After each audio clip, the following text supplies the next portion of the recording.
Joining me now for more on our special report on America's fusion centers are two people who have spent years studying exactly this system. Faiza Patel is Senior Director of the Brennan Center's Liberty and National Security Program. She has testified before Congress on government surveillance and national security. And Brendan McQuaid is an Associate Professor of Sociology and Criminology at the University of Southern Maine and the author of Pacifying the Homeland, Intelligence Fusion and Mass Supervision, one of the definitive books on fusion centers. If you're interested in learning more, pick that book up right now. Thank you so much to you both for being a part of this special report. And Faiza, fusion centers, they were created after 9/11, as ostensibly as counterterrorism hubs. What happened here, this mission creep, to evolve into centers that do everything from license plate tracking to monitoring protests? So fusion centers were created on the theory that local police will come across information, small pieces of information that when combined with other pieces of information could give the government preemptive information about a terrorism threat, right?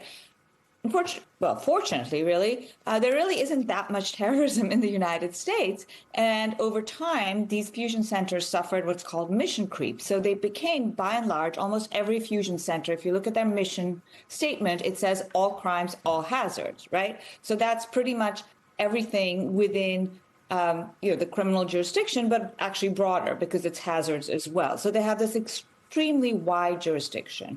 The other thing that's happened in these intervening 20 years is that technology has developed so that you have larger and larger pools of commercially collected and available information. You know, the stuff that leaks from apps, your location, potentially your browsing history, really personal stuff can now be purchased on the open market, right? This is the data broker loophole that people have been talking about for many years.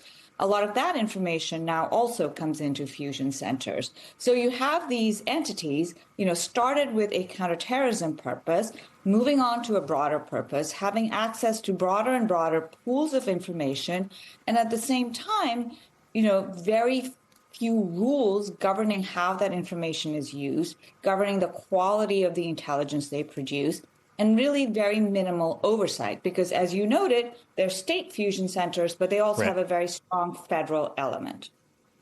Brendan, the power of these things is not just the databases, and you have pointed this out. It's people sitting together in a room and the informal sort of sharing that goes on. Can you take us inside those rooms and explain that?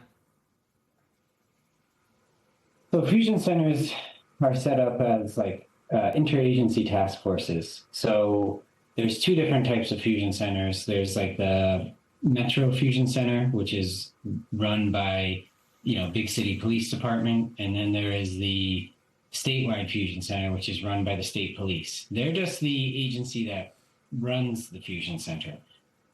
People from a number of other agencies work out of the fusion center.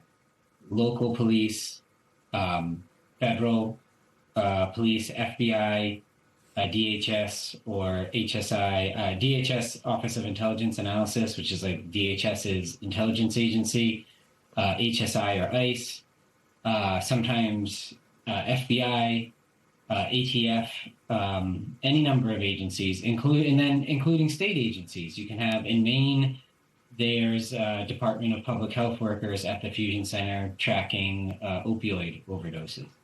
So at each fusion center, you have a different mix of personnel.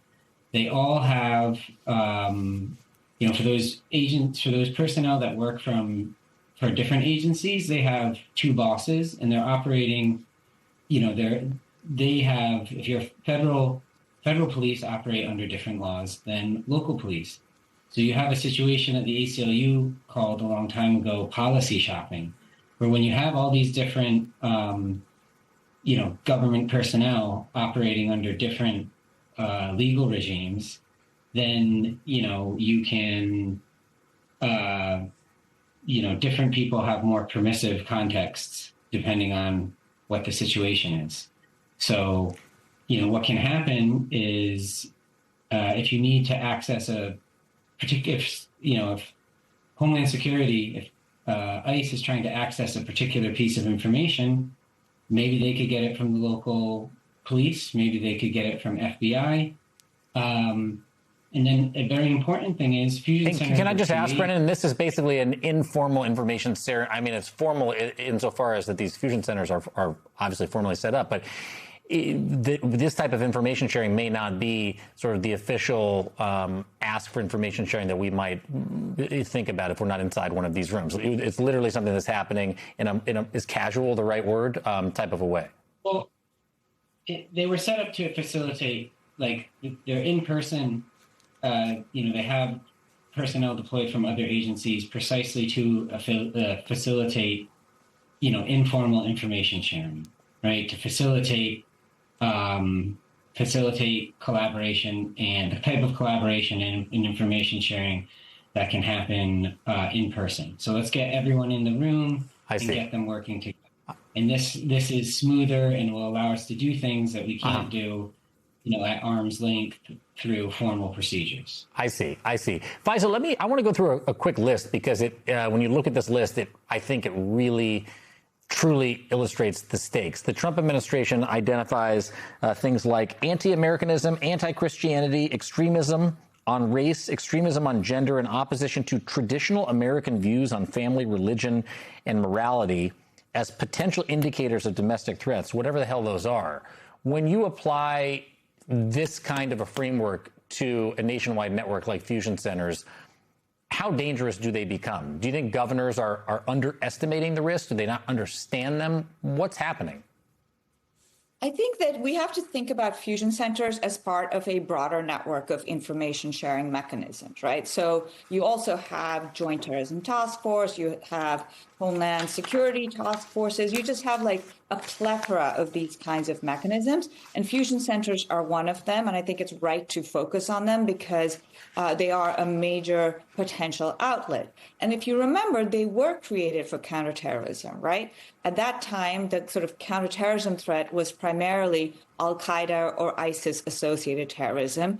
And in their early days, fusion centers routinely produced threat assessments that were about Muslim Americans carrying out innocuous activities. I remember there was one about a get out the vote activity. And the Senate actually had a very important report back in 2012, which found that, these fusion centers were providing no intel value. And what they were doing was basically collecting information on First Amendment protected activity. So this is a longstanding pattern with fusion centers, right? It dates back to their very beginning. It's just that who they're targeting changes over time. So we started out with the Muslim Americans, then we moved over to environmental activists, right? Standing Rock, all those protests, big fusion center focus, particularly in the states around where those protests were taking place.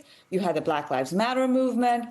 Each protest movement, gets attention from the fusion center. You mentioned earlier in the segment the anti-data center protest, right? That's also part of the whole pattern. So you've got this pattern of fusion centers monitoring First Amendment activity, costing it as a major threat, right? And sharing information about these threats with each other, with local police, with tribal police, sometimes with private actors, and with the federal government. So this is a very real, ongoing problem. Now you have an administration that basically says, we're at war with the left, right? We're going to use every tool at our disposal to go out and investigate and disrupt what they call anti-fascism. Just leaving aside the irony over there, it's, as you pointed out, a very, very wide range of ideologies, but it's also a very wide range of activities. So according to the administration, terrorism is not just actually carrying out a violent attack. It's also doxing. It can be going to an ICE protest. Exactly. It's a very broad definition of the acts and of the ideology. Yes. It's a huge range of people and viewpoints that are captured. I think that is so extraordinarily, forgive me for interrupting you, I think that's so extraordinarily important to underscore. That, and when we talk about mission creep, what you just described is exactly that. I think we've talked about this for about half an hour. I could probably talk about it for many more hours. We're going to put this online. We're going to continue this conversation in our online community as well. Thank you so much to both of you, Faisal Patel and Brendan McQuaid, for everything that you have done on this topic and for joining us today. I appreciate it.